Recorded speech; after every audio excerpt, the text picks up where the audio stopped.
Yeah, the household of God theme.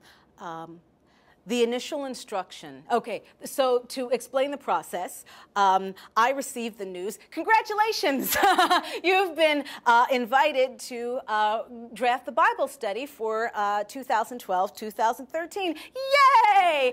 Okay, here's the topic, and here's the possible scriptures. We want you to explore the General Epistles, because we haven't really looked at those before, and so we think, well, now's as good a time as any for us to look at those. And then also, we're interested in exploring the idea of community. And so those were the two instructions that I received from the Bible Study Committee. And then there were a variety of subjects involved with the concept of community, that people were interested in having explored.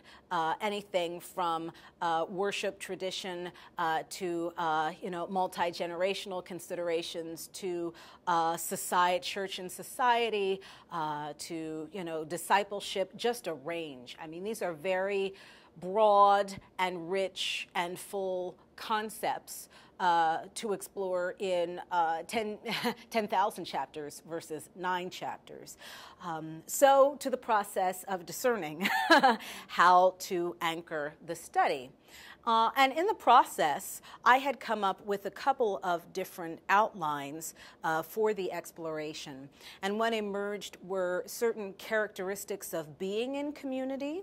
So at first, I had lifted up concepts of love or justice or spiritual practice, communal worship, and hospitality, what have you.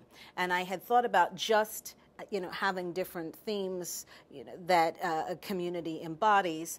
I'd also thought of structuring the study and those themes as they might relate month by month, related to a major holiday or celebration, either within the national calendar or the church calendar. So for instance, I thought about doing the sort of tough, sort of reflective things during Lent, the months when people might engage this during Lent, and maybe love in February related to Valentine's Day, and maybe the sense of rebirth during Advent in November or December, what have you. And as I pieced those things together,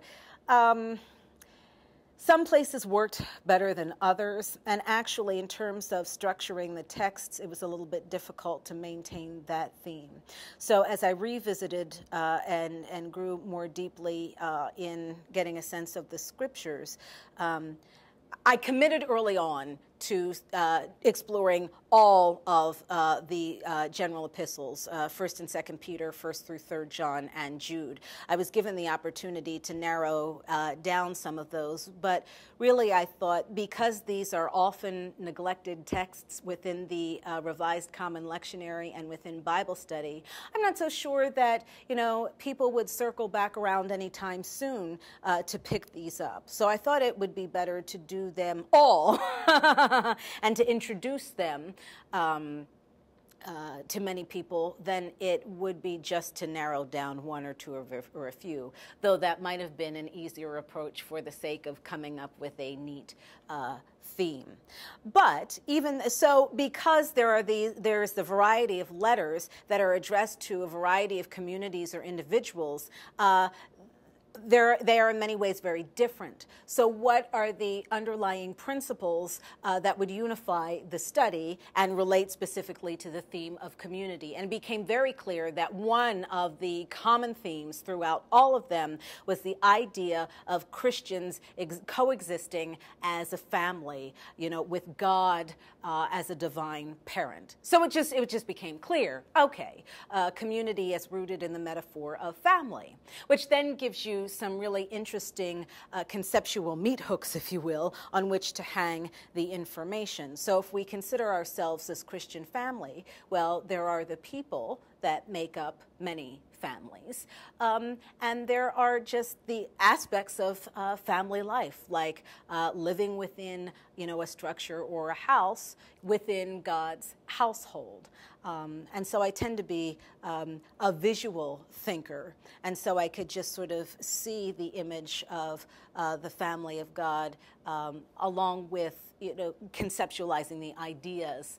And so it made the most sense to me, as the scriptures speak to us, to come together as family, which would allow for us to explore dynamics like functionality and love, and living as brothers and sisters in harmony, but also dysfunction, like we find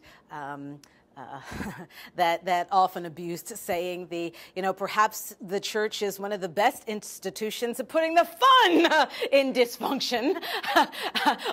Sometimes we just end up putting the dysfunction in dysfunction, but just acknowledging all of those, dimensions of family life, I think provides a sense of integrity and authenticity to our exploration as people who seek to engage the Christian journey. So God's household, we're God's family.